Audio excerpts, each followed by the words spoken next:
Hey, we made this.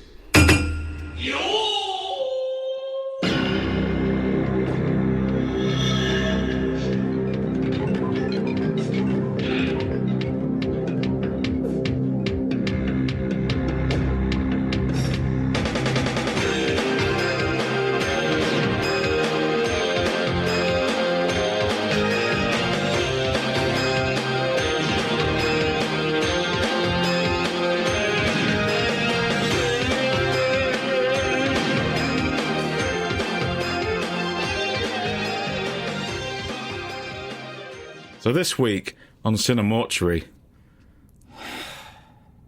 it's my choice. And your fault. Huh? And your fault, Dave. It is my fault. Not going to lie, though, I have had worse times watching a film. Yeah, I'll give you that. It is my pick, and it is Troll 2. By the way, this is CineMortuary, your fortnightly breakdown of all things horror reboots, remakes, sequels, prequels, squeakles, blah, blah, blah, blah, blah. Troll 2. That kid was the fucking same. So, we can fortnightly breakdown of Dave Walker, isn't it, this week? Ooh, like it. Yeah, it was worth it just for that. That's good, that. Thank you. So, why did you select this cinematic masterpiece that's available on YouTube? Because I want to fucking win something again. It's competition. I can't believe it. This is the first time I think that any of us have picked a film that someone else was going to pick. Because I was about maybe one or two recordings away from doing this. I was going to pull it out and be like, "Ha, fuck you, be awards mine this year." But nope. I mean, it's been on the back burner for a while. I thought it's going to have to happen at some point. Yeah. I mean, in terms of horror sequels, bad ones, I think this is the iconic one. It is the iconic one, but it is also tenuous to the point where it has no relation to Troll 1, apart from things... It's got goblins in it, sort of, and they turn into plant people. Yeah. But they're completely unrelated apart from that. Yeah, but if you change the title to Troll 2, it makes it a sequel, doesn't it? It does. It does. Have you heard about Troll 3? Both of them. Yes, I have, actually. Oh, fuck me. Yeah, because this was originally going to be called Goblins. Yes. And then they changed it at the very, very last minute. Yes. Once they realised, need to market this somehow. How are we going to do that? Yeah, you know what other film? No. Yeah, stick it to it. To be fair, the other film does have Harry Potter in it. Okay. A bloke called Harry Potter for no reason. No fucking reason. know that, no. I picked it because it needed to happen eventually.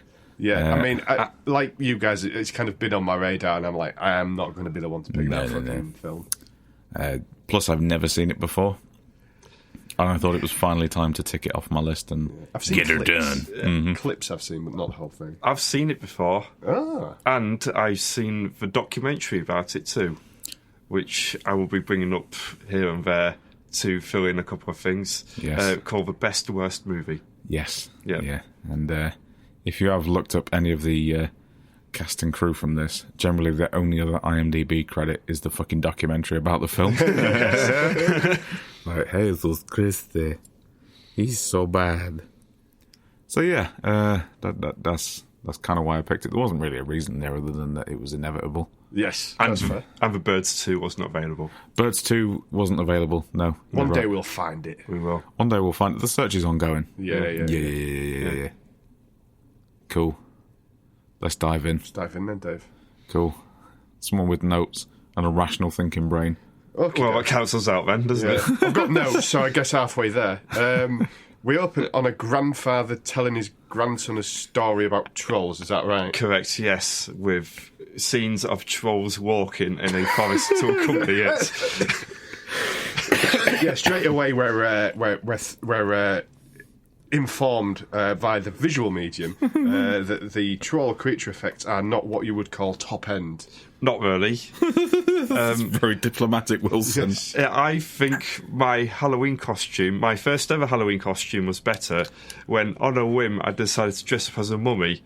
But I didn't have anything, so I bought some white bin bags from Spar and literally wrapped myself in white bin bags. Yeah. And then walked around Humberston with a load of white bin bags on me. Thumping on doors. Yeah, that looked better than the trolls. Yes. Yeah, I mean, this opening with the trolls going through the forest did remind me heavily of the kind of cosplay you would see at a Star Wars convention. Ewoks, mate. Wow, like Warwick Davis. Yeah. Kaya! Ah! Speaking of Ewoks, there she is. Hello. You right there, mate? Yeah, we've spoken about this before. But it's a Darkini, baby. Oh, God. Yeah. Willow's fucking shit. Don't even at me. Yeah, I mean, these costumes are absolute fucking dog food, aren't they? Not as bad as the freckles painted on the princess's face. Oh, yes. Yeah. Yes, which was one of my early notes as well. That was next level, wasn't it? That was incredible. Terrible. What do you reckon it was? Brown felt tip pen? Quite possibly, although a felt tip pen would do a more accurate job. Yeah. This was probably like a Dulux brush or something. Yeah. In fact, everything at this beginning is just completely shambles right away. Like the music in the background. Yeah. What's going on with the music? It's like 90s game show. Yeah. It's like somebody's gone onto like a library and not even bothered to scroll through, just like selecting maybe the third one down from listing. Went, yeah, that'll do. Yeah. Or like Miami Vice was on in the background, Crockett and Tubbs started running down an alleyway and they thought, that music. Yeah. Give us that. Yeah. I mean, I thought the disco funk soundtrack in the Jamie Lee Curtis film Prom Night was a little out of place, but this, fuck me. Yes, this is, it's just something else, isn't it? Yeah. I think I'm going to struggle for words to describe this film as we go through, because the only way I can describe it is it's Troll 2. One thing I will say about the soundtrack right away is in that documentary they actually interview the guy who did the soundtrack. Yeah. And they have him like do a bit. It's like he's got this fancy studio, but not really, and it's all full of keyboards and all that shit. Fucking ancient, basically. Yeah, it's straight from like the 70s. I think the documentary was 2008 time when he's like still using CRT TVs and everything like that. And this is like improvising something, and he fucks up about 3 times playing a note, and he doesn't even realise. He just goes and he's just like playing away like, yeah, I'm the fucking man. It's just jazz, man. Like, around that time, stuff like... actually, no, fuck it. This is 1990, isn't it? Yes. I was going to say, shit, like The Burning sounds a bit like that, but less. That was 1981, though. Exactly, yeah, that's the problem. This is 3 years before Jurassic Park, this film, mate. Well, when you say it like that, turds and popcorn, okay. Yeah, it is just...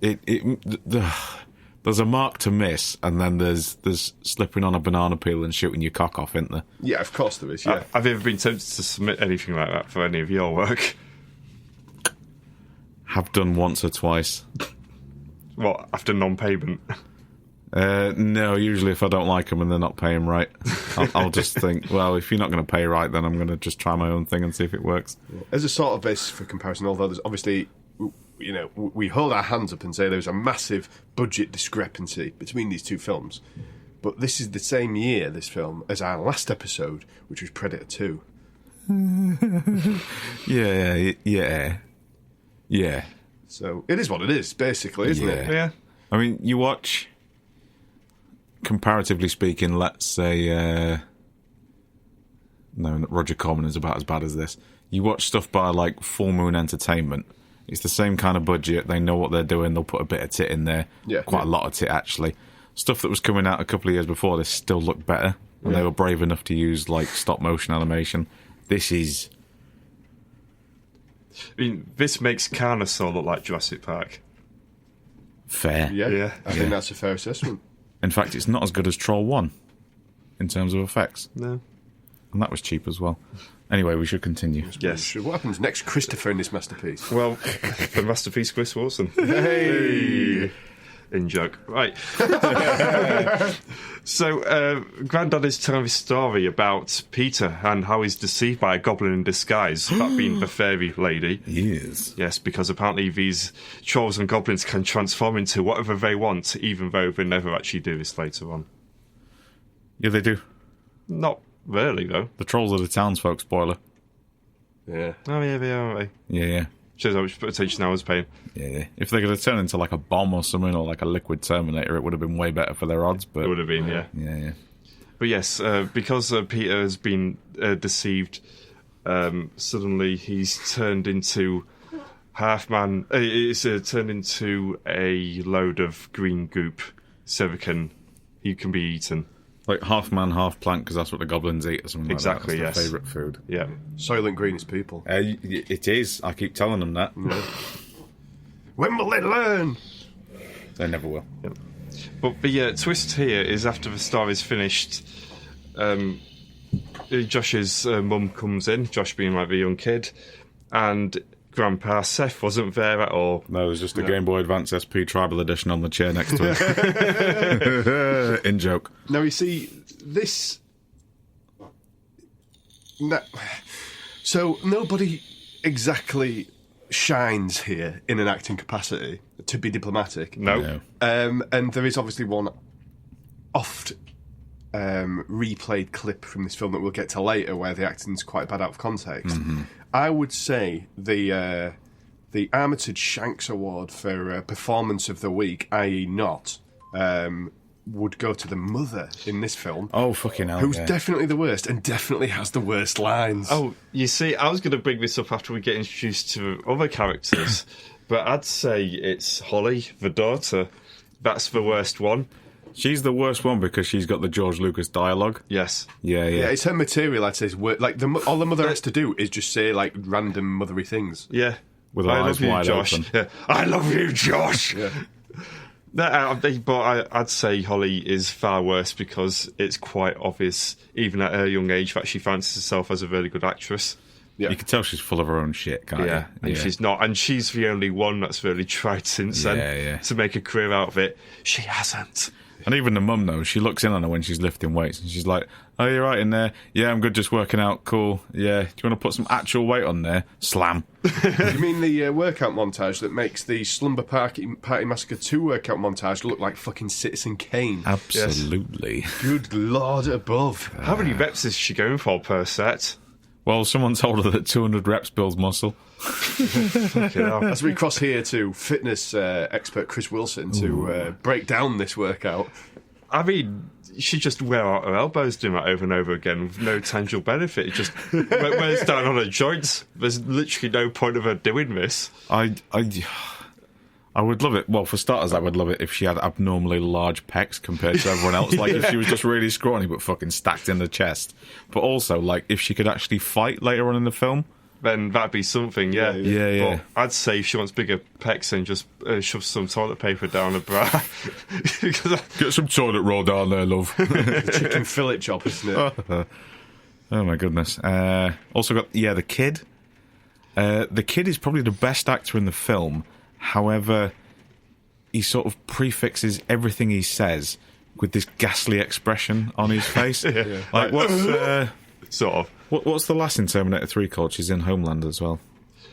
Kate. Is it Kate? No, she's called Kate in the film. Claire something, is it? Claire Danes. Claire Danes, Yeah. Like, watch Terminator 3 if you ever want to see, like, Japanese kabuki theatre on someone's face. She pulls some horrific faces. This kid must have learned from her. Yeah. Because he looks like you've put smelling salts under his face every time he says something. Do you want a sandwich? Yeah.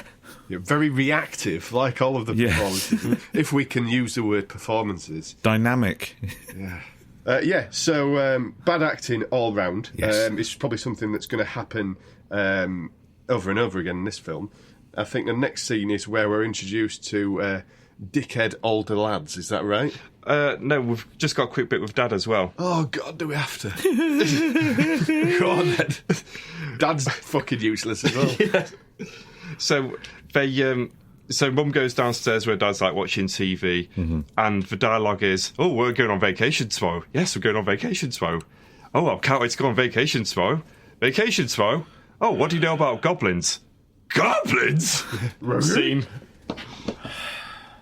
He's shit in it. It's really shit. I mean, there's lines like, from my perspective, the Jedi are evil, and then there's this.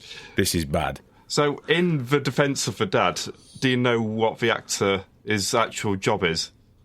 Is he a stuntman? No, he's a dentist. Yeah. That's fair enough. Tedious. Yeah. You're going to say he was a grip or something on the film. No, like, he literally, he just got a call from someone saying, "Oh yeah, there's this film filming down the street. Do you want to have a go at auditioning for like a bit part?" Then he went and did it and got the main role. Suppose it's fair that he's a dentist, because watching him on screen's like pulling teeth. Oh. Pew, pew, pew. Let's get some fucking gangster tunes off. Yeah, so now it's the knobhead fucking jockish guys, that one of which wants to bang the older sister, but he wants to bang his mates more. Yeah, I thought the same thing. It's like really weird. Latent homosexuality going on here. Especially when they get in that fucking RV later on, which we'll come back to. This is really fucking weird. So, are you picking your mates over me? Not really. I mean... Just would be nice if you wanted me instead of the three lads, Okay, but I hang out with him sometimes and I hang out with you sometimes. Plus your dad thinks I'm a complete waste of fucking flesh. Which, as it transpires, is correct. Is fair enough, yeah. Flesh! And the friends are outside guffawing and chimpanzeeing around while he climbs. Literally. Yeah, he climbs in. He climbs to the wrong window at first, doesn't he? Just to fucking scare the shit out of the kid. Which is quite funny. Not aged well, 2020 nonce alarm sound. And then he just kind of creeps up on the lass while she's benching. Still benching. So bearing in mind, we've had a bedtime story, the conversation downstairs, and she's still in that same set. Yes. 500 for just 300 more. Muhammad Ali, motherfucker. It's very, very similar to when I first started going to the gym. And I'm not saying I know what I'm doing now because I don't really, but I really didn't know what I was doing when I started at the gym. So it's basically me looking at various machines, reading the instructions, having a little go, thinking that seems right, and then moving on. Which is fair, but you moved on. That's the thing. She doesn't. Yeah. No, she doesn't. No. Maybe if you walk around with a clipboard and you're like, "Yep, that's right, tick." You would have looked a bit more in place. Well, you see, some of the old timers that go into Pure Gym during the day I've literally seen them walking around with their notepads, ticking things off as they do them. It's really cute. If you want a bit of advice that always works, mate, is find the biggest, strongest lad there working out. Yeah. And if it looks like his form's good, go up to him and start videoing him without asking. That'll do you right, that will. He knows what the crack is. He knows you're learning from him. The danger with that, though, is... if you start walking up to people in the gym and filming them, if your Game Boy SP falls out of your pocket while you're doing it, then you're exposed, aren't you? What, as a time traveller? Yeah. In joke. It's fucking weak, that one, but I'll still let you have it. I'm still cooked. Oh, that's fine. Okay, so we go to the nice car journey to where they're going. And Elliot has missed his... Where are they going, Wilson? What's that? Where are they going? To some town. I didn't catch the name. You are taking a piss, right? Is it not goblin spelt backwards or something? Yes, it is. Yes. That's all right then. Okay, yeah. I thought Wilson had completely... So knob gobble, whatever it is. Knob gobble. Whatever.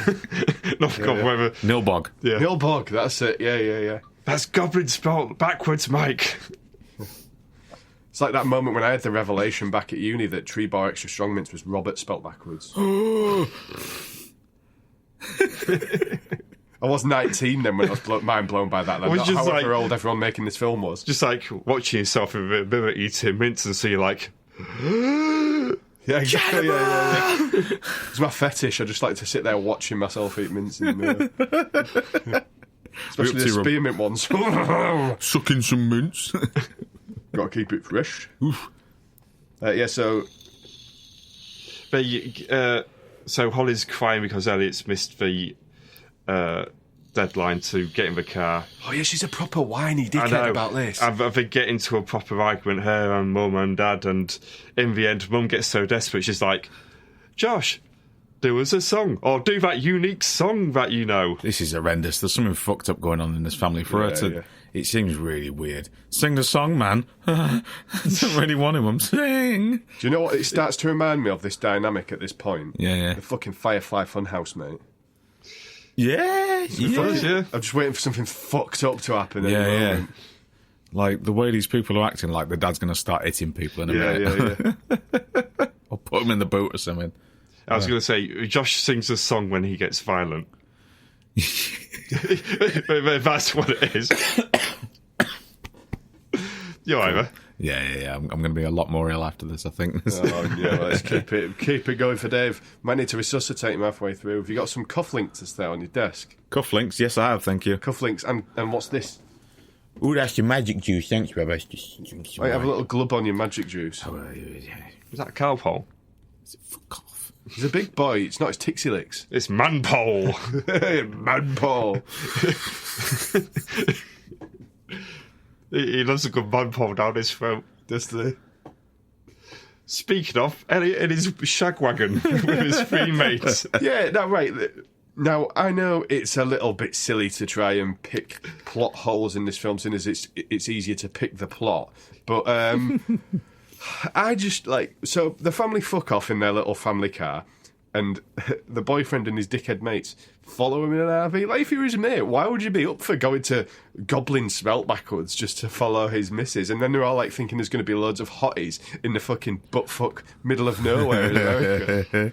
Well, he wants to get his leg over, doesn't he? And he's brought them all along for no fucking reason other than to consume oxygen with him. Yeah. So They do suck a lot of air, them boys, don't they? oh, they do, and popcorn. Yeah. My favourite bit of the film comes up, though, on this journey. And like, I popped big time for this, to the point where I actually had to pause it so I could clear the tears of laughter from my eyes when the little kids started turning into a tree in the back of the car. Oh God. Stunning, this. I thought it was like the only remotely decent bit of the film. This is my favourite bit. Yeah. The makeup effects on the tree stuff is pretty nasty. I think this was where the budget went, all of it. Yeah. Just more green goo, though. Yeah. More green goo. Literally trickling from something on your hairline, sort of thing. Yeah. Whereas later on, when one of the lads ingests some of the green stuff, Absolutely gets tree bearded. he's just got like 3 drops on his head. Yeah. It's like, the budget kind of just goes. It looks like he just tries to do a blade job. Yeah, exactly. But with green everywhere instead. You know. Cody, not now.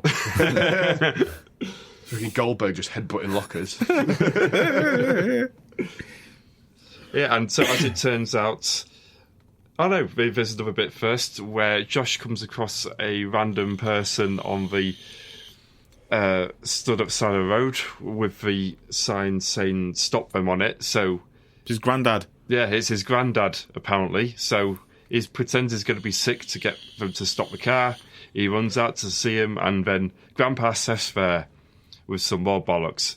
But it turns out to just be a random homeless man who wants a lift. This little sequence is sort of like supposed to be a bit of an attempt at a trope within horror films, especially slashers, of a character called the seer. Like in slasher films where there's a guy at the petrol station saying, don't go to the camp, you'll die. Yep. But this is like, he's literally holding up a sign saying, stop them. It's like, how have you made a character trope that's already so in your face it's unnecessary? Yeah. Somehow even more in your face. It's just ridiculous. Stunning work. Yeah. Majestic. And anyway, eventually the family tip up to a seemingly deserted town. Yes, and Josh doesn't like where they are. It's a small place full of people with cowboy hats, all looking suspiciously at them. Yes. And they go to the house where they're doing a weird wife swap, but with houses sort of arrangement. Oh, yeah, family swap out of nowhere. That fucking random mechanic. Just like, oh, yeah, by the way, this is a house swap thing. Is it? Right, okay. And then I'm gonna let you stay in my rather nice house in the suburbs with your bumfuck kids. Bye. I mean, they can't be that hard up. Just get a hotel somewhere. No, I'd get one look at that town and one look at the house and fucking turn around. So, nah, them cunts ain't staying in my fucking house. But from the aspect of the other swap, surely the other family would have been straight out of there, giddy, to be around all of that fresh meat in the suburbs. You'd think so, wouldn't you? Yeah. For a month as well. Yeah. A month Seems exchange. like a long time. Well, why are you exchanging for a month? Why are you living in fucking arse end of nowhere for a month? A whole month. Who has that much holiday time in America? Well, I imagine whatever job this dad has got is the same job the dad from Paranormal Activity 2 has got. He doesn't have to actually fucking do anything. He just stomps around angrily in flip-flops with a laptop under his arm, just generating money. Shout out to the original dickhead dad there. Absolutely quality dickhead dad. Yeah. So what happens next, Christopher, in this award-winning film? So the other family have been really generous and have laid out a spread for them.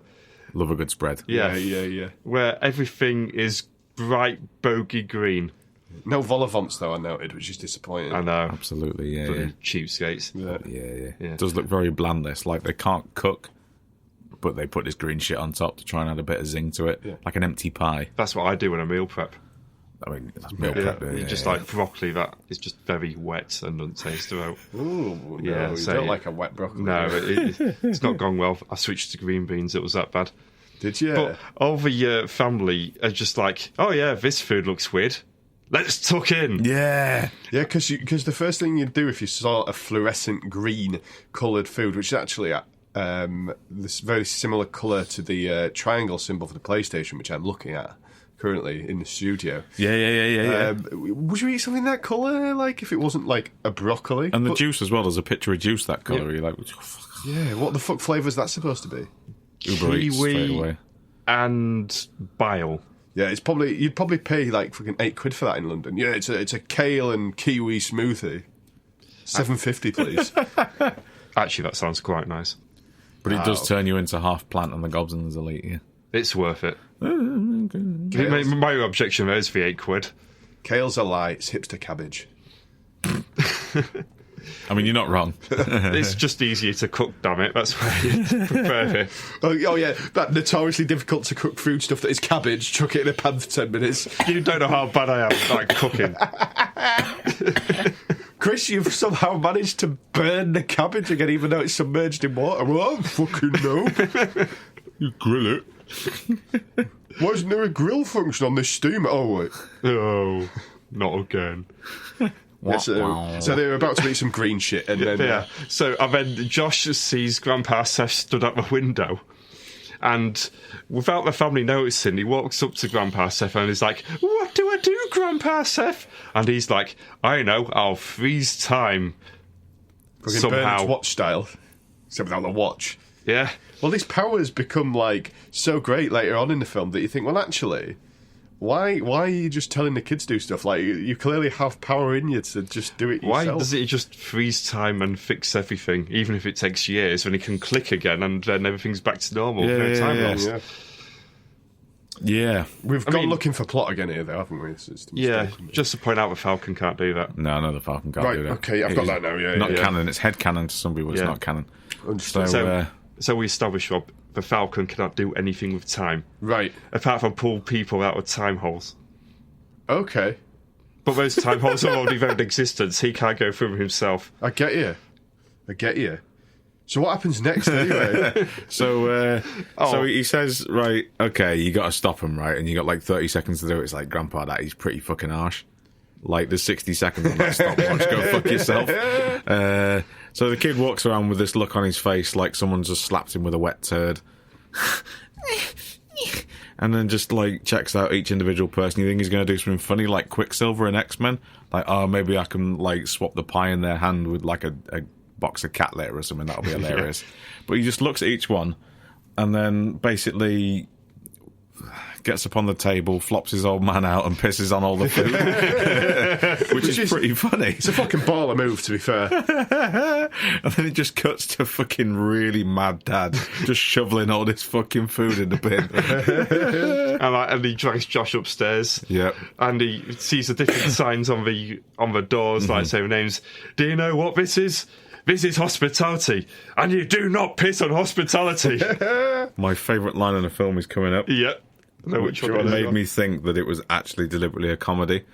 Throws the kid down on a bed. You think he's taking him to the woodshed. JR. Yep. And he starts readjusting his belt, and the kid's like, "Oh, you're going to beat me with your belt?" He's like, "No, I'm readjusting it down a notch so I don't feel the effects of starvation."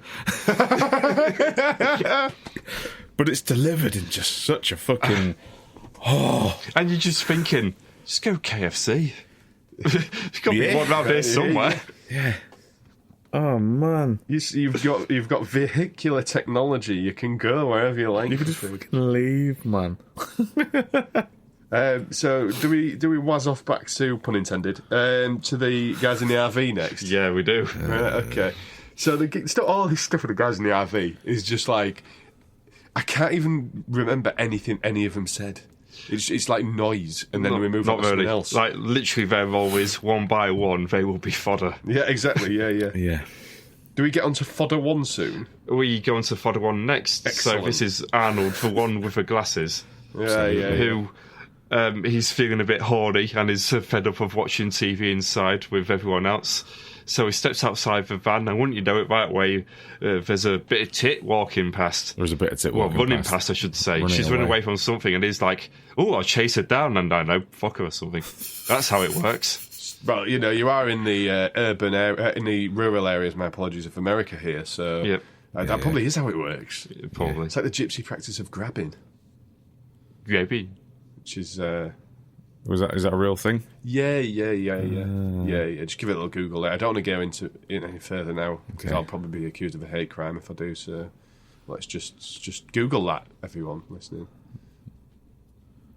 Cool. Everyone Googled it? Right. Good. Terrible, isn't it? Awful. Basically, you seem to force my hand here. I haven't forced your hand. We're going to carry on. We're going to move on. Right, move on.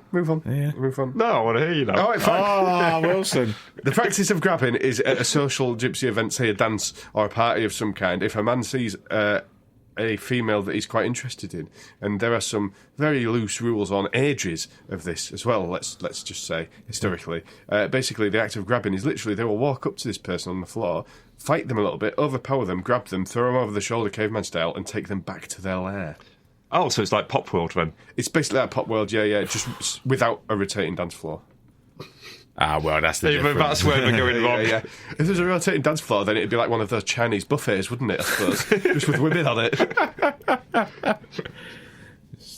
Just mark it. Which is actually really what Pop World's like. It is, yeah. Oh, my word. Whichever one falls off first, drag it back to your den, yeah. Oh, it's awful. Yes. Apologies for being racist there towards Pop World. Yeah. Well, last time I was in Pop World, it was with Big Rich. Hi, Big Rich, and Dave. It was. That was a heavy night. I enjoyed it that night. I mean, my only rule for Pop World is I have to go in with someone who's bigger than me, because everyone fucking starts on me, man. Yeah. Well, you've not got the hair to be a person in Pop World, have you, really? Apparently not. Yeah, it's full of knobs. Basically, yeah. Anyway, what happens next? So he tackles her over Yep. to do a bit of grabbing, I suppose. Yeah. And he looks across and there's trolls there. So he decides, very trolls, they're not very high, I'm going to confront them. And he acts like the big man, I guess, to show off to this woman he's only just met. Yeah. And the trolls respond by throwing a branch at his shoulder. Which is pretty fucking funny. Yeah, they spear him with this branch, and it's like he's just not too arsed by the fact he's been speared by this branch. He's back up and running in a minute. Yeah, it's just like, oh. Well, he falls over, and then they're in a completely different location. They're actually in a field. Because obviously they decided to shoot this a little bit later. And then the running resumes through the forest. But the spear just disappears as well, just falls out. Yeah, it does, yeah. And he's seemingly unfazed by this. You'd have gangrene in about 6 hours. Yeah, it's not very effective, is it? It is not very effective, to quote Pokemon, Rob. Yeah. Thank you for bringing Pokemon up today, of all days. Yes. Thank you. You're welcome. Take the cartridge out after you've turned it off. So to church next, because that's where Arnold and the woman run to. Yes. Which they come across a weird old woman thing called Credence, who starts boring on about Stonehenge and shit, and she has the same accent as a really crap Russian wrestler from the 80s. Yes, I refer to this as the Troll House. See, that's a good title. Yeah. Troll House. Troll House, yeah. A whole lot of fun, prizes to be won. Hey. No, you're not getting it. Go on. Special shout out here as well, though, to the second usage in the podcast of Stonehenge to explain what's going on. A la Halloween 3. Like, what is near Stonehenge? Is it near Bristol? Near Southampton way. Southampton, which is a shithole. And she said, my ancestors are from Stonehenge. What, fucking Southampton? It's got a CEX, a job centre and 2 churches. That's it. And a football team. And I suppose so. They do football down there, don't they? Technically, yeah. It's on paper. Offside. And they are offered a drink, and give a drink, and you think, water, tea, coffee. No, this is bright green. And the woman's like, yeah, go on then. Hard house cocktails with fucking dry ice in. Yeah. Ooh, green tea, lovely. And she starts poking everywhere. Gipping, mate. She's gipping. Which, for some reason, makes her feel compelled to run around a bit. and then go all the way up the stairs for no particular reason. It's like the video just fucking Smooth Criminal Michael Jackson, isn't it? I mean, like, the logical thing to do when you're wanting to get out somewhere quick is to run upstairs away from the exits anyway. Oh, classic horror, yeah. Absolutely. Yeah. And meanwhile, Arnold gets routed to the spot for unknown reasons. Yep. And he literally says, "Why can't I move? There must be a logical explanation for this." Now, I think the actor playing Arnold is taking a piss in this film. Because we're about to get to the moment. Yes, we are, yeah. I think he is one of the only ones who is brave enough to go against the director we'll go into in a minute. Right. To think, okay, I'm just doing a comedy here. Right, okay. Yeah, exactly. Fuck you guys. You're ridiculous. Yeah. Yep. So this is the moment where the girl turns into the green mush, so does. the trolls all run out and feed on her. Mm-hmm. And then he's like, "Oh my god, we're eating her. Now they're going to eat me. Oh my god!" Yeah, that's been replayed on so many, like, Channel 5, like, horrors, most ridiculous moments, fucking bullshit shows. I think that's the bit that everyone knows this film for. Yes, but as I was saying to you earlier, once you watch it in context of the whole film, Yeah. it doesn't stand out that bad. It doesn't really raise an eyebrow. No, not really, no. It's the only bit that's fucking people are acting in context of what's going on. So, Wilson, you have watched the documentary. Yeah. From my understanding, which is nothing but observation, it feels like the director was Spanish or Italian. He's Italian, yeah. He wrote the script, and English is his second language, and he insisted everyone deliver it as it was on the fucking page. Correct, yes. Thought so. Yeah. Like, all the actors offered to reword all the dialogue so it actually made sense. And sounded real. And he completely refused. So, shall we just get into the director quickly? Because Yes, I think please. at this point already you're thinking, hang on a minute, is Troll 2 in on the joke? Like, is this like an Attack of the Killer Tomato situation where people don't actually realise it's just one big joke and they're labeling it as terrible because they've not got the ironic side of it? Yeah. No, the actor's pretty serious. He defends the film to this day, or at least as of the documentary. Is he a fucking knob as well? He is an absolute self-congratulating knob. Right. I think he was getting into all sorts of metaphors in the documentary, like it's grown well with age, like a bin bag floating in the wind or some bollocks like that.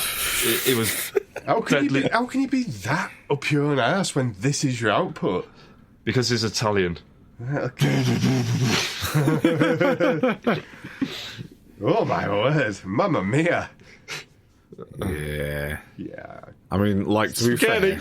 Spaghetti! Oh, that's it. That's the one. To be fair, all the majority of short film directors that I've worked with that have done something a little bit...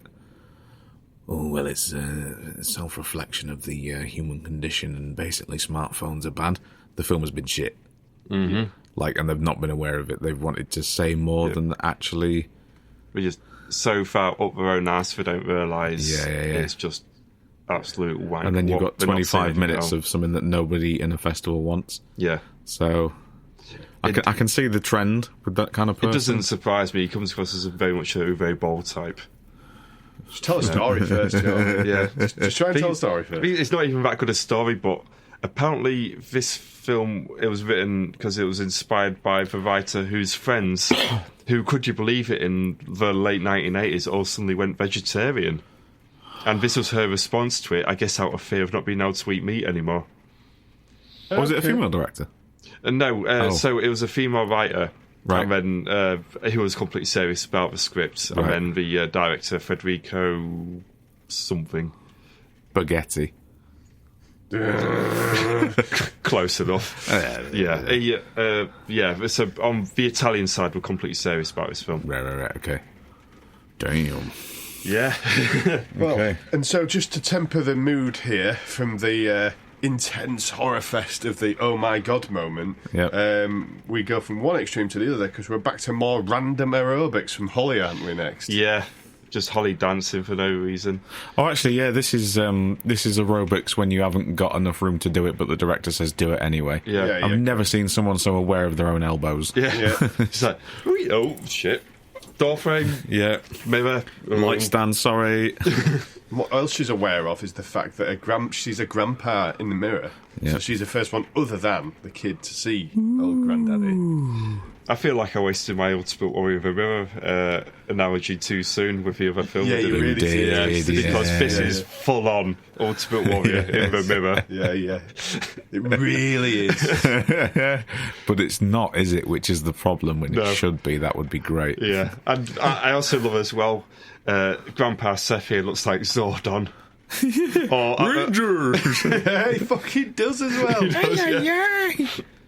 Or at the very least, Orson Welles just not knowing where he is. Yeah. So, she screams out, all the family check out in the room. There's nothing in there. Yeah. She says she doesn't want to sleep in there. So Josh is like, I'll do it. Yeah, because I'm not asked, because I talk to Grandad all the time, and no fucker believes me. Yeah. Then we quickly go to Arsbag number 2 going for a run. So I like that. That's a very good description. Thank you. So he's next. Getting slightly anxious just watching that backpack on his back. Yeah. Just so fucking loose. Like, if you're running a mile, you're not running a mile. That's going to be so painful. Just watching that bang out. Oh, yeah. It's going to be just rub against your arms and the chafing. Chafing. No, it's just going to be so red, so sore. So red, so sore. If anything, that's the horror of this film. Absolutely. But he gets green instead. Yeah. Eventually. But first, there's nothing for breakfast. Apart from that weird milk for some reason.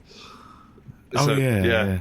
So there's a ongoing thing where the town bloody love their milk, but it's not really milk. And the fridge is full of it at the house. It is, yeah. It's all like... It's like eggnog at Christmas. Yeah. Isn't it all like curdled and weird and shit? Like eggnog at Christmas. Yeah. So they decide to go to town instead. And so this gets intercut with the Arsbag going for a run. So next, the Arsbag gets picked up by the local sheriff, who offers him... What was it now? Was it a bit of cake or a donut or something? It says I don't think he says it's a... If he says anything, he says it's a sandwich. Here's this green thing. Yeah. And I was like, well, what the fuck's in that? What is that? And he just gobbles it straight away, looks at it, and then carries on. Like, you fucking deserve to die. You're all so thick. A green sandwich, like... I think it's gone off. And the cop's looking at him like, yeah, I'm going to go back to my basement, I'm going to fuck you. Like, he's clearly roofied that sandwich with something. I'm pretty sure, given the budget of this film, like, for all the green toppings on cakes and stuff that we saw earlier, and the stuff in this sandwich, I mean, it's just, like...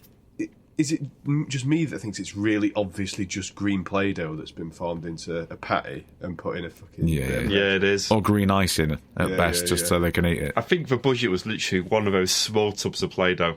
Yeah. And we had to keep recycling it. That's just like some poor runner scraping it off the cakes to reuse it for the sandwich later on. Don't swallow it, we've got to reuse it. And then there was that disaster where the accident got mixed up with another colour Play-Doh, so we had to try and fry it all apart. And the worst, the worst. Tragic day on the set that was. Indeed. So, as the Arsbag is being a complete Arsbag, Dad and Josh go into the town where they go into a shop with milk all along the walls again, and then they're served by a really evil-looking Colin Baker lookalike with a hat. He looks most like a legit goblin of the He does, yeah. in this film. He fits the part very, very well. Yes. Yeah. To do a fun fact about this one. Well, not that fun. It's still told too. So the guy who played this did the role in a day release from being in a mental hospital. And apparently he cannot remember a single thing about doing this whole thing. Wow. What a blessing. Yeah. Fucking hell. I think he's actually probably the best actor in the whole film as well. I mean, he's very into it. Yeah, but I'd say he's very almost method about it, shall we say? Yes, the only believable role, and now you can see why. Yeah, because and he asks the acting is actually okay here, because like the dickhead lad asks for like bacon and all this stuff, and he's like, "We're all vegetarians here." And when he delivered that line, I thought, "Oh, actually, that person's acting. He's actually doing it better than anyone else." Yeah. He's doing a decent job. He's doing okay." So, this milk stuff, right? Mm-hmm. I know this has absolutely no answer, but does it have the same effect as the green stuff? I'd assume so. I would assume so, because he's really up for him drinking it, isn't he? Yeah. Right, yeah. But it's not the green stuff. So straight away the signifiers are completely different, like they didn't have food colouring or something. Probably does, yeah. Fuck these people, man. This was supposed to be green, I think. Pain, suffering, agony. What happens next? I think it's lad one getting planted. Hey. But there we go. Is this back with Credence? Yes. Yeah, with Arnold is now a full-blown tree. Yes, he is. Yeah. Her acting is amazing. Fucking funny, though, isn't it? This? It is bizarre. That's all you can say about it. Really. Yeah, It's fucking bizarre.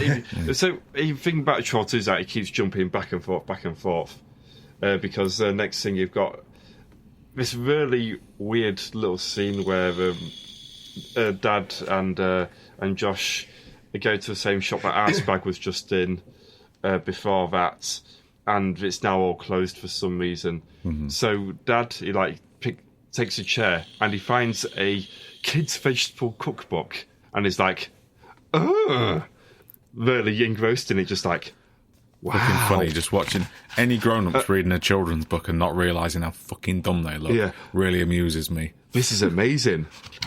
I didn't know rhubarb was that colour. Ages 3+ on the front. He's so engrossed that Josh starts wandering off, and this is where he realises that Nilbog is gobbling backwards. Genius. Yeah. And it don't even look right in the mirror. Like, I wouldn't have made the connection myself, unless I'd seen goblins, which he has. All right, fair fucks to him. Yeah, that does make sense. So you're saying if you're like in Veg Wharf and you saw a sign saying Nod Knoll. Nod Knoll, yeah. You wouldn't recognise it. I was waiting for the Nod Knoll thing to come up from you. Mum is back at home being a terrible actress. Yes. When Credence suddenly appears and she's like, I am your neighbour. I have a cake for you. Here's a green cake. Eat it right now. Eat it. Then back again, Josh comes across a cult in someone's basement, apparently. Yes. And he's got a skateboard with him. Yeah, I don't know where that came from. It doesn't come into play really here, and it doesn't come into play ever again. Oh, actually, no, it reappears right at the end of the film in his bedroom, like he never lost it in that room. Almost like they shot the stuff at the end in his bedroom, back to back with the stuff at the start. Yeah, motherfucker. Don't know why this reminded me of our basement at Wayland Road. It's as though if we did a scene in there, we could have filmed it. Did anyone ever go? Did we go down there? A couple of times, yeah. It flooded, didn't it? Yeah, I think we couldn't go in there after Christmas, and that was it. Right, and there was just standing water there for the remainder of our tenure. If you remember, there was nothing down there apart from that chair I chucked down there on night one. Nige put a box down there and he was fucking fuming. What was it? What was in the box? It was like a TV box that he put down there or something, and all the water got to it. It was like, Zoe, my box is down there, Zoe. And I remember I was always very careful not to trip the fuses, because when I did trip the fuses in the house, you had to go into it was that one plug socket next to me, and I think someone came over once and unplugged something and plugged a phone charger in, and it took everything out. And then downstairs all you hear is motherfucker. And at 2 a.m, I must have tripped him at midnight, and I was like, nah, I'm fucking stoned as shit, I'm going to bed. And then Nige gets in with Zoe and a couple of his mates at 3 a.m. from corporation, and I can hear the door bang, and I just open my eyes and think, oh fuck, I tripped the fuses, didn't I? In your head you're thinking, don't be Nige, don't be Nige. 5 minutes later, motherfucker. Doors banging everywhere. He has to go in the basement to turn it back on. All my lights come back on. Cheers, Nige. Fuck yeah. Oh dear. We do love you, Nigel. He is my favourite. He is my favourite Nigel. He's Niggle. He's a lovely man. Niggle! Oh, mate. Oh, come on, mate. You can see him twitching. Really? Yeah. Might do. Might edit it out. Oh my god, you fucking snowflakes. Right, what's next? Not me. It's just a ball ache for me. I just don't want the bad PR. Okay. So, there's a preacher there doing a sermon about the evils of meat. Oh, yeah. With like literal crowd reactions of, ooh,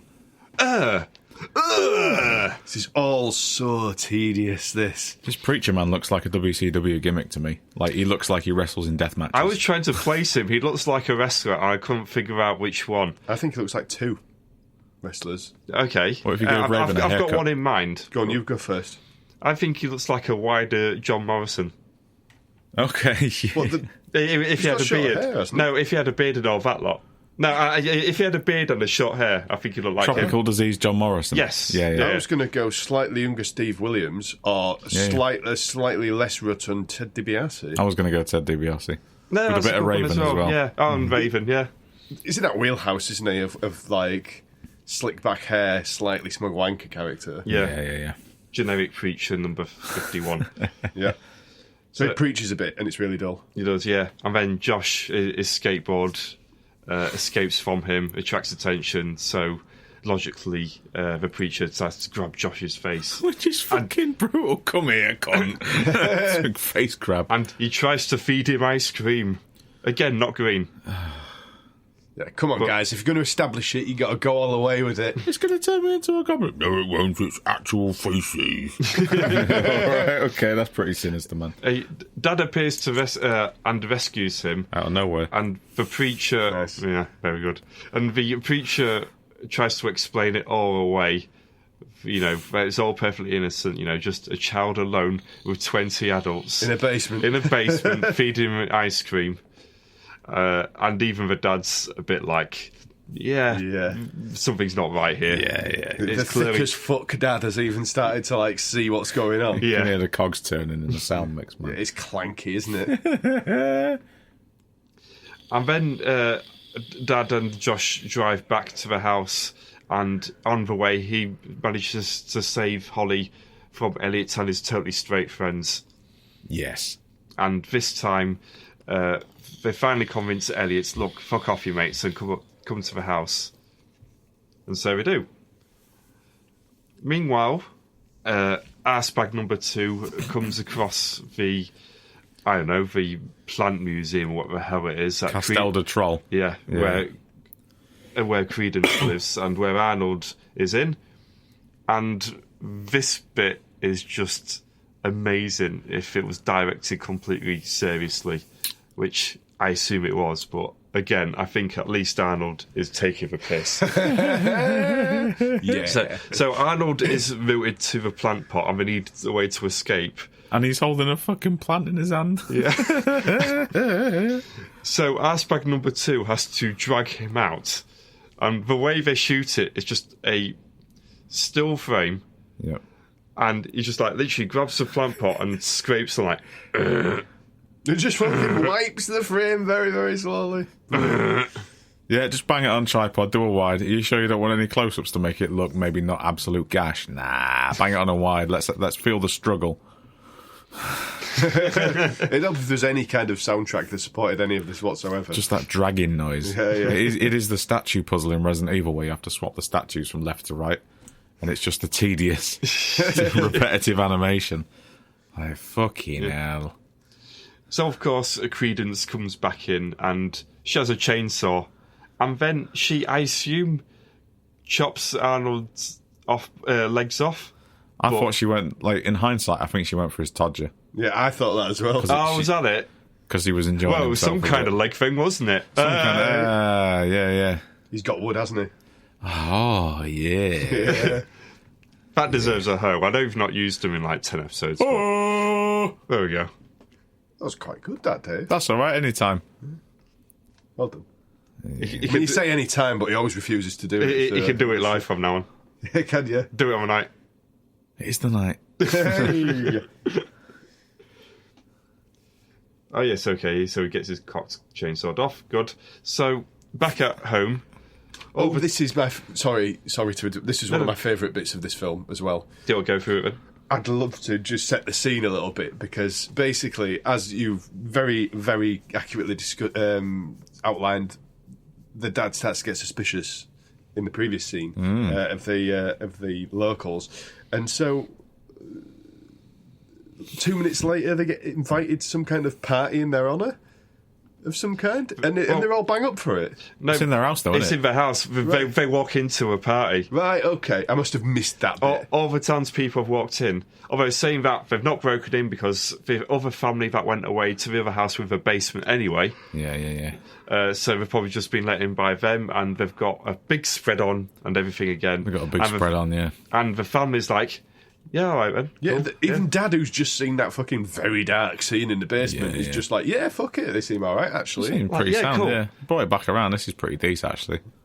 But obviously, Josh is very suspicious, and after a quick argument, is told to go to his room. Yeah. Fucking dickhead, Dad. Stupid dad. And there's another great moment, I think, coming up next. Is it where a goblin appears in the mirror? Yeah, because Grandpa says nowhere to be seen for some reason. Yeah. No, it's Credence in the mirror. Well, that's what I mean. Like, Yeah, Grandpa there's a said, goblin in the mirror. When the mirror smashes, yeah? No. Oh. This is, what I've written down, and I might be completely wrong, All right. is that there's a goblin in the mirror and the kid sees it, and then Grandad tips up and batters it. Oh, yes, right, okay. It does, like, it smashes through the mirror. Yeah. And then Seth appears in real life and batters it down.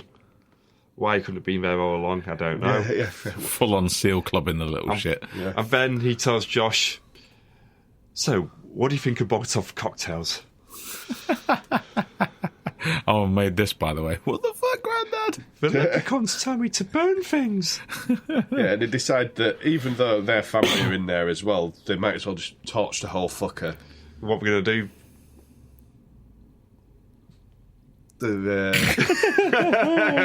It's alright, I can edit that in. Thank you. Yeah. What I fucking hate about this is that he's convoluted nonsense. Like, Oh, yeah. The whole family are in danger. Ooh, okay. Well, you distract them by holding this and doing nothing, and I'm going to give them a fucking zap with the fire extinguisher. No, just set the cunt on fire, mate. just do what you need to do. Ooh, I'll give them a scare. Ugh.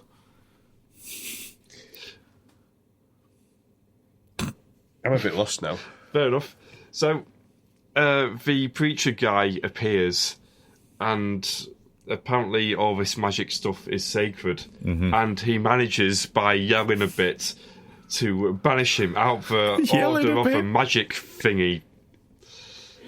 Fuck off! Fuck off! Why is this, like, so unnecessarily convoluted? Like, they just throw these elements in there. Yeah. And it's just like, you don't need this, just fucking set him on fire. Speaking of actual elements, here's some lightning, which sets the bloke on fire. Absolutely. Yeah. Struck down in his prime. Yeah. So, and everyone comes out to see what the commotion is, and Dad, has got the old towel, getting the fire out, but in the charred corpse, instead of a human, it's a goblin. Best prosthetic / model in the entire film. Yes. This looks By alright, far, that. yeah. Does look all right, yeah. Yeah, probably because they fucking set it on fire. It's one of the costumes that's been set on fire. We don't need that one.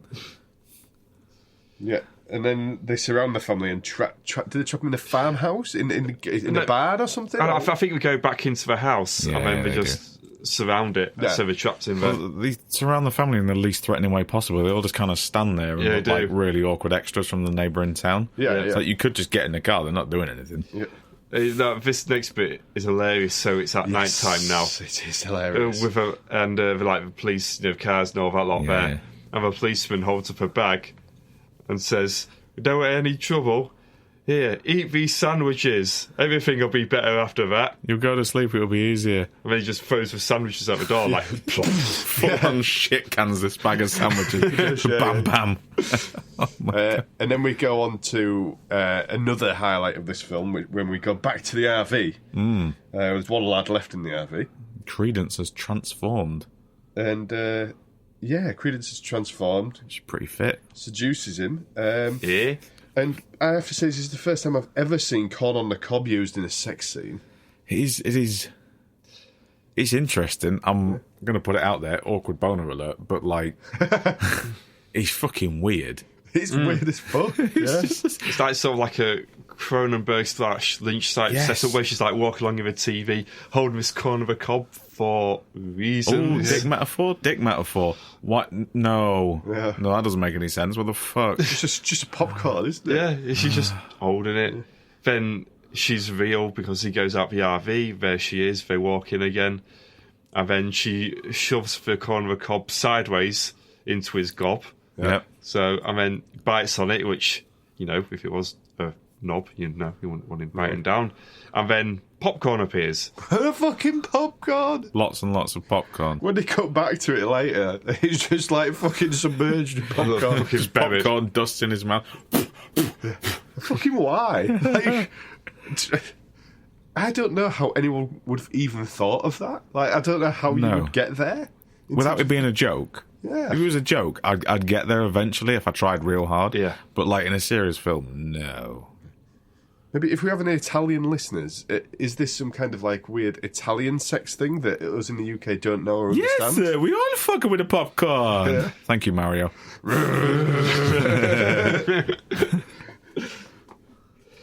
Meanwhile, back in the house, after a bit of convoluted dialogue that gives you the idea of having a seance, they have a seance. And Josh is a fucking demanding little shit here, isn't he? Yeah, no, do it this way. Close your eyes. Oh, all right, Captain Seance. He's really capitalising on the fact that he was right all along about his granddad, so now he's fucking right about everything. Yeah. He's going to be making demands for months because he was right. He's going to demand a Game Boy Advance SP. Yeah. Never tribal one. Yeah. Oh, yeah, the tribal one. Yeah. Well, he's not going to fucking manage that, spoiler alert. End of the film. Shit and popcorn. Yeah. Loads of popcorn, apparently. The seance happens, and then the comedy trolls start to break in while this... They do, yeah. Start drifting off pretty heavily at this point. Is it... Now the goblins make a run in. Yeah, that's what we did there, yeah. And like the NWO at the end of an episode of Nitro. Yeah. It's about to achieve the seance successfully. Just like, no, run in. Then the referee just like throws the match out. Exactly. We're out of time, folks. Tune into Thunder. Fucking less said the better about Thunder, fuck me. Josh somehow appears after turning into a goblin for a minute for some reason. Yeah. Again, he appears at Credence's house, and there's a big fracas as they're all basically just run around a bit. And Grandpa Seth finally appears in person again, rescues Josh from a goblin, and then he makes this long, complicated speech about how he has this object, and he gives him the object, and then at the moment, when convenient, or when you get a feel for it, use it to touch the Stonehenge, and it'll realign the magic order, and everything will be all right again. It's just really good, isn't it? Yep. Yeah. But meanwhile, back in the house, the trolls suddenly they stop what they're doing, and they start talking. Yeah, they do. Yeah, well, one of them does, the one that can move its mouth. Yeah. I don't know what they say. No, can't remember. No. I was just thinking, it's talking. All right, then. Cool. That's necessary. Yeah. I literally put a bit of faffing with the goblins. Yeah, basically. Yeah, loads of faffing. Yeah. Oh, no, there's actually some pretty good shots where one repeatedly gets fucking shit canned down the stairs. Oh, yeah. Like the amount of bumps that fucking goblin takes. Oh, yeah. It just keeps crumpling into a pit at the bottom, like... Positively Mick Foley-esque, isn't it? It is, yeah. There's no control or order. It's just bodies hitting the floor. No clip. Does Grandpa do one roundabout here because he runs out of time? Because he has to go at 6 because Coronation Street's on. It's just inexplicable that randomly he has to leave by a I've certain only time. got 5 minutes. Yeah, just like I had 30 seconds. You're a cock.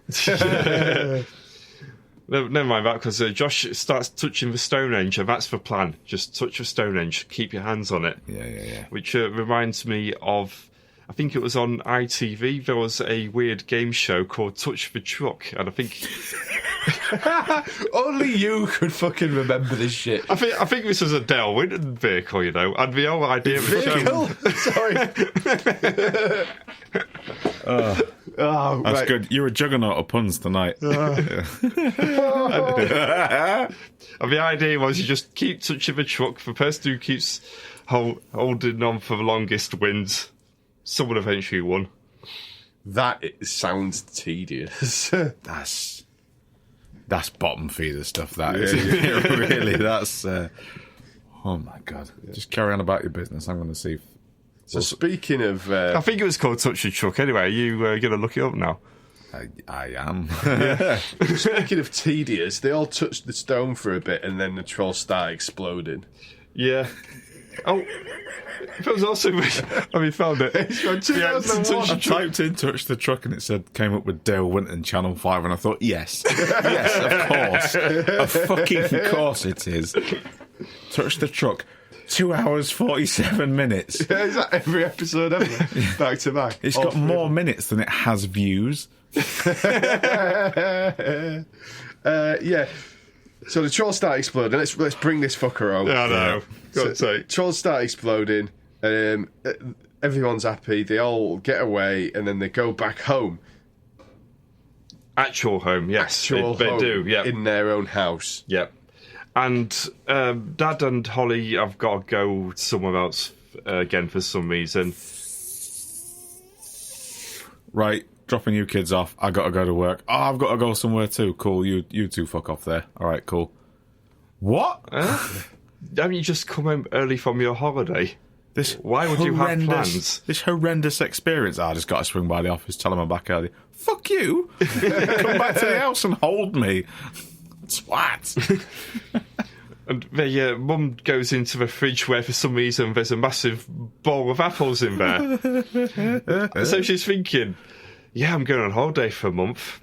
I'll keep the apples in there though, I'm sure they'll last. Yeah. Well, not to throw a curveball out there. They would not last a month.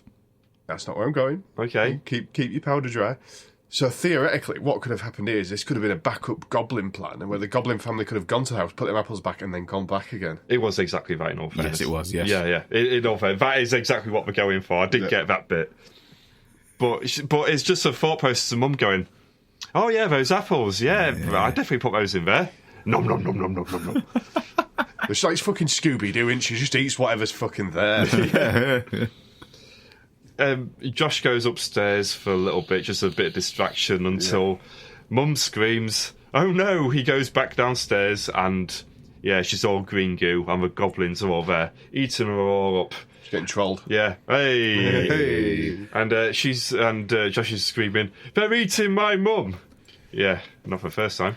Oh my goodness. The best thing about this, slightly uncomfortable, I had to slide down in my chair a little bit.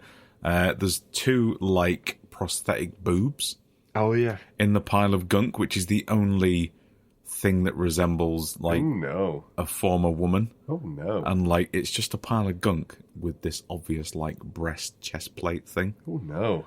We've got to put some tits in there, haven't we? Right, don't bang like that that. in.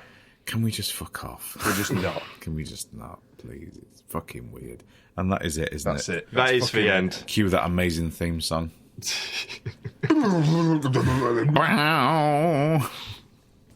Right, well, that was that. That was that. That's Troll 2. Thank fuck that's over with. You had fun. Well, we'll see in a minute. We had more fun talking about it, at least. Yeah, it was a laugh to talk about. Let's have closing thoughts from... I'll go first. I just want to get this done. It was shit, right? Yeah. It were really bad, and it was in 9, maybe 10 parts on YouTube, which was fantastic, because the videos would end on just, the end of a hilariously brilliant little bit of dialogue. Yeah, there would, yeah. And then it would go to the next one, and then just be this awkward little silence, which would make me laugh, like a TV movie put on video. Just nice and awkward. It's shit. Everything about it is shit. Or just in the wrong film. but it is not the worst thing I've seen. And I was quite entertained. I've had a much worse time with stuff that has got a high rating on IMDb. Yes, fully agreed. Yeah. Wilson. So second time I've seen this, I had a very fun time watching it for all the wrong reasons. Yes. I do like my shit films, as we've established before, and this ticked all the right boxes. Again, all for wrong reasons. I do quite like that this was made quite sincerely, though. I don't think this would have worked as an absurd comedy. No, I like the fact that it's genuinely trying. Yeah. I don't think there's any sport in taking the piss out of films that know they've been there to take the piss out because of. there's plenty of films afterwards, and this is literally the whole genre for these sci-fi channel films. Yes. Of knowingly taking the piss out of themselves for how bad it is. Yeah. And I mean, there's a few of those I like, but there's never anything you can say is great because it knows what it's doing. No, there's no slightly take-home cynical about merchandise, it. is there? No. You don't remember it? No. Before we go on to you, Rob, Yep. very quickly, would you like to know what else came out in 1990? Yes, why not? Goodfellas. Ghost. Yeah, Home Alone. yeah. Back to the Future Part 3. Dances with Fucking Wolves. Oh, no. Gremlins 2. Yes. Total Recall. Wow. Jacob's Ladder. Okay. Die Hard 2. Predator 2. Yeah. Tremors. Oh, yeah. Yes. Teenage Mutant Ninja Turtles. Darkman. Edward Scissorhands. Dick Tracy. Miller's Crossing. Misery. Hunt for Red October. Arachnophobia. The Exorcist 3. Never mind. Godfather Part 3. Like, Robocop 2. Alright, fair enough. So what you're trying to say is there's a lot of quality in 1990 of well-made I'm films. just trying to say, filmmaking has come on a long way since the early days of fucking a bit of paper and using sunlight. There's no fucking excuse. Yeah. No. Misery is one of my all-time faves. Absolutely. Yeah. Rob, your closing thoughts, please. It was fucking awful. Was there moments of entertainment? Yes. Mm-hmm. I did not distract myself with other things as much as I thought I was gonna. You didn't paint no Warhammer, do no Lego. Yeah, no, I minor distraction. Yeah, I went on Facebook a couple of times. Yeah, apart from the corner, you know, the usual. Was I entertained? Really? I mean, like, it's difficult, isn't it? Because you could watch a video of, you know, people jumping onto electrified fences for an hour and it would entertain you in a sort of, this is fucking bollocks that I shouldn't be watching kind of way. In the comically grim kind of way. Yeah. Yeah. This, I would put in that same camp. Just people jumping on electric fences. Yeah. It's, Yeah. I mean, it was a slightly better time than I was anticipating having. I agree with you. I have watched worse shit in the course of this podcast.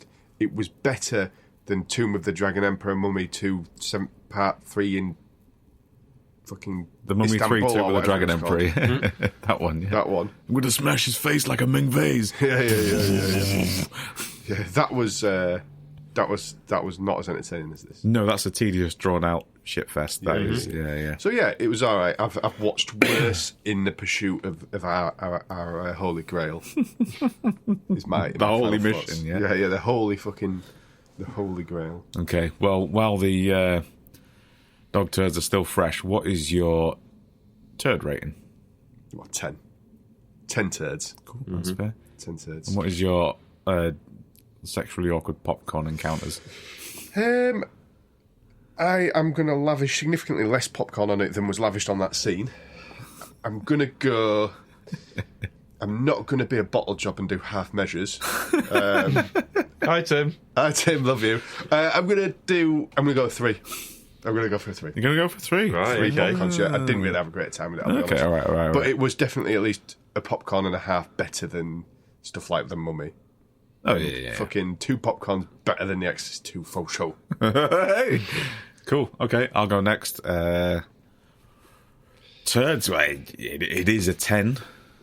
I'd like to pull my punches a little bit, but I genuinely can't. Like, it's every time you think you can give it a chance, it just fucking opens a fridge full of more shit and turds and infected apples. Yeah, and sometimes, like, I know we say we try and keep the 10s away because, you know, there will be something shitter than this. There won't be anything shitter than this. No. I doubt it. There'll be something less enjoyable than this. Yes. But there'll be... I don't think we're ever going to find something as shit as this. No. This is bred in a government lab to be shit. This is. 100%, Popcorns, I'm going to go with a 6. Okay. I was laughing at it. Yeah. Yeah, not with it. And the thing with the joke with the belt, I'm not going to hit him. He needs to tighten it to save himself from starvation because the kid pissed on the food. That's a popcorn right now, I'm afraid. Yeah. So what is it? 10 and 6, was it? 10 and 6. Yeah. Yep. Wilson. Turds 10. You've got to. Yeah. Literally every element about it is turdy. Yeah. You can't argue any different. Popcorn, I can't believe I'm behind man on this one, actually. I thought I was being really harsh and you'd accuse me of trying to take away that award at the end of the year for you. Right. But I guess not, because my popcorn is a 7. Nah, fucking hell. I'm sorry. I really enjoyed watching it. I must admit, the second time, not as much as the first. Yeah. I started getting a bit exhausted by how absurd it all was towards the end of this viewing. But I like it. You can genuinely get some boys round and have some beers or lemonades if you Wilson, and you can laugh at it and have a good time and talk over it. It doesn't matter. Half the thing about the documentary is how there are groups worldwide that all come together and watch this film again and again. You know, it has genuinely brought people together, which you cannot say about any other film that we watched so far. No, The Exorcist 2 didn't. No, it fucking didn't. No, it didn't. Reverse effect, actually. Yeah, it nearly drove us all apart. Yeah. There we go. That's a 10 and a 7 from Willie. Yes. There you go. Cool, nice. That shot there. Wait diligently for my award. Yeah, he's still winning it, though, isn't he? Yeah. Despite your best efforts, Bob. Well, that might be a double winner. That could be. Cool. Well, that's wrapped up, Ben. That is the end of my episode. And it was lovely seeing you gentlemen again. I'm sure I'll see you again very soon, kayfabe. Cool. So it is... Protect the business. Yeah, protect the business. So it is bye-bye from me. Bye-bye from Chris. Oh, bye-bye. Let's see what Rob does. Yeah. Bye-bye, Rob. Bye. Bit shit.